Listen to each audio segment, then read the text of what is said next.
Hello there, welcome back to Jennie Designs with Paper. Thank you so much for stopping by my channel today. I'm working with some new products from Simon Says Stamp. So get comfy and let's get crafty. This is the Autumn Cascade stencil set from Stamp Timber. It's a new release from Simon this month. It is a 2 stencil stamp set that make this beautiful arch. They're leaves, and I think it could really be very spring, very autumn, just depends what colors you use. There is the main image and then the detailed image. I'm also pairing that with the Thankful and Grateful stamp set. I have a piece of craft cardstock and a whole bunch of Simon inks. So I'm going to put this quarter sheet of cardstock, the card panel, on a sticky mat, and the sticky mat will hold my paper in place and will also hold my stencil in place. I want to pair this with the large thankful word in that Thankful and Grateful stamp set. So I'm going to pull the stamp out, or the stamp set out, because it's see-through, the packaging is see-through, and see how much of the cascade, the leaf cascade, I can put down and still have room for that word. Now, thankful is going to overlap the leaves, and that's okay. I'm also adding my grip mat. This is the Tim Holtz grip mat to my work surface because that will keep the sticky mat from sliding around, and the sticky mat keeps the stencil and the paper from sliding around. So in order to color all of these leaves with different colors, I'm going to have to do some really creative masking. So I have a couple of Post-it notes that I've ripped into pieces. I have some Post-it note tape. I've pulled out my stamps and my inks. Sorry, not my stamps, my inks and my brushes. I'm going to zoom in here just a little bit. And we're going to go to town. We're going to pick up the orange first. This is not the first leaf that I'm doing. This is just where I decided. And I just grabbed one of the ink colors. So I have green, yellow, orange, and red. And of those 4 colors, I have a lighter and a darker version. And they are going to look a little bit more muted because we're on craft cardstock, not white cardstock. And once I have that one leaf filled in, I can remove all my masking and then replace it and start again on the next section. So I have masked everything off to do the next leaf, and we're going to keep going through this for the whole stencil. I'm trying to edit out as much as possible. It's a very repetitive process, but every time I took the masking off, I was just like, wow, this is going to be so pretty. I'm just in love with this stencil. It is quite a simple design, but the concept is just fabulous. You could reverse it and make a whole wreath out of this cascading leaf pattern. So I think it's just a really great design. I think that Christina Warner designed this, but I could be wrong. I thought I watched a video where she pulled this out as one of her designs for this Stamp Timber. On this particular leaf, there are some little finicky pieces that I did not realize. I should have put a little bit of repositionable adhesive or stencil spray behind those. But also I'm adding 2 tones. I've put red on the outside and orange on the inside of that particular leaf because, well, I wanted to see if I could do that.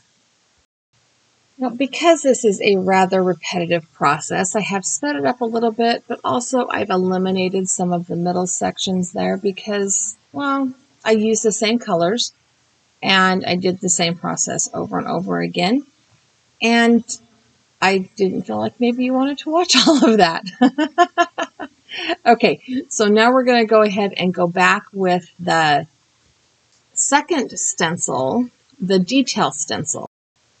This time I pulled out the darker inks and a smaller ink blending brush.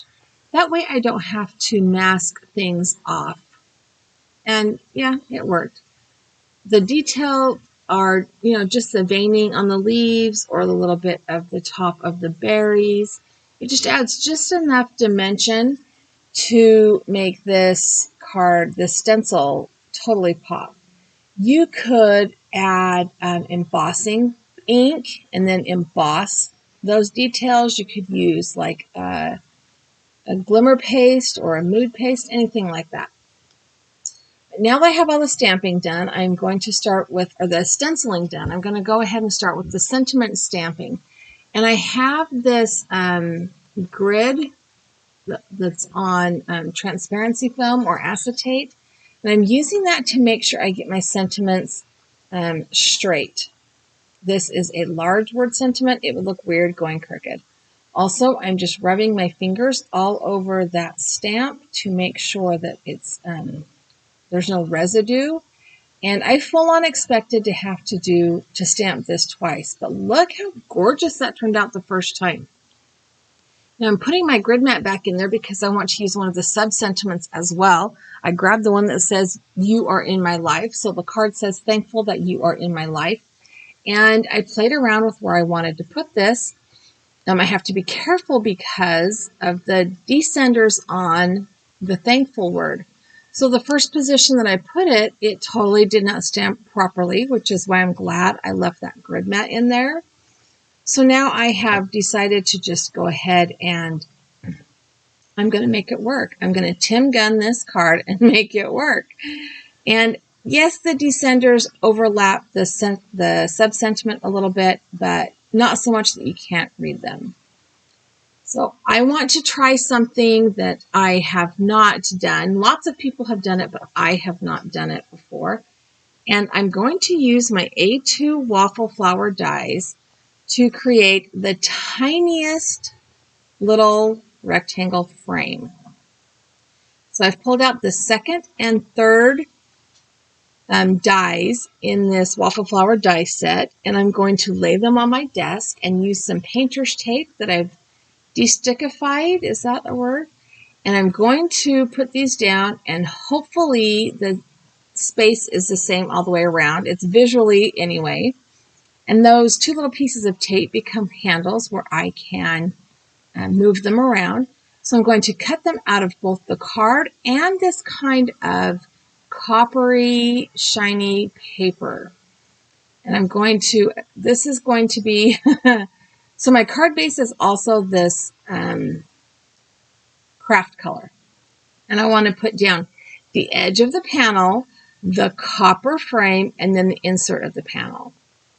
It's a little bit of die, what's it called? I can't think of the phrase all of a sudden. Anyway, it's going to be a little bit tricky because this frame, this outer frame, and then the copper frame, they're a little bit flimsy. I mean, yeah. Inlay die cut. There we go. I knew if I stopped thinking about it, I would remember. So after I got the first frame down, I added the glue to the card base this time instead of the frame, and that was a lot easier to work with. I used my little tweezers there and my bone folder, and then I can add glue to the back of my card panel, and it goes right into place. And so you have that broken but continuous image, and it's just a beautiful addition to the front of your card. Now, in my craft room, I have two full trays of sequins and things, and I never use them. I've bought them.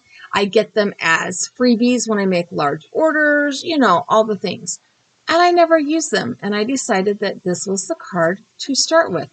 My pickup stick has got a clump of glue on it or something.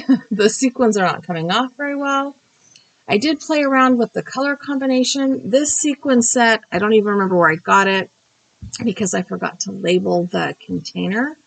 But it has pinks and golds and coppers and oranges and reds. And so I went with a red, a gold, and a copper. And it's kind of more of a rose gold than a traditional gold. And that kind of felt like it went with the pattern a bit. And then I've added an orange sequin to that mix as well. I am going to add the white piece of copy paper to the inside of my card because in my brain, that is how I finish off the inside. I like to use colored cardstock for my card bases, and I need something to write on that does not require white gel pen because, well, I smear. And that is the whole card.